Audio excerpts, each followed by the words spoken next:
In this quick tutorial, I'll show you how to change the internal battery in a Kia Sedona key fob.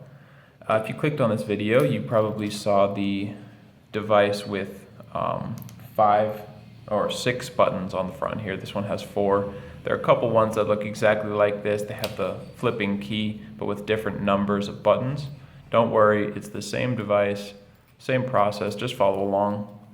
The first thing you're going to do is to open up this internal key. And now if you look on the back here, we have this section of plastic. We're actually going to go in where that key just came from and push up that section of plastic. You can hold on to this piece because that's not going to move. And you just push that open. Okay, and if that is a little bit difficult, maybe the plastic is too tight there, you can take a flathead screwdriver, another key, or even a coin and insert it into this area. Hold the top.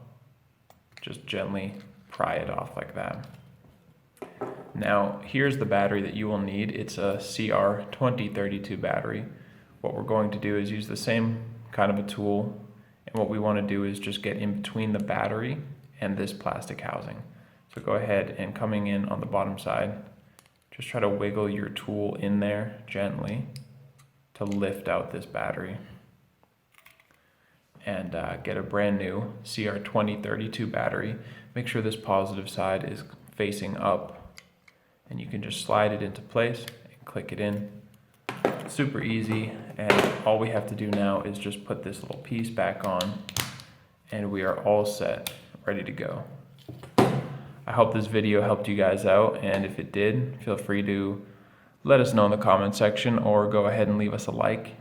And for any more information on how to change the batteries for any of your key fobs for any maker model, check out the rest of our videos here on YouTube or visit us at fobbattery.com.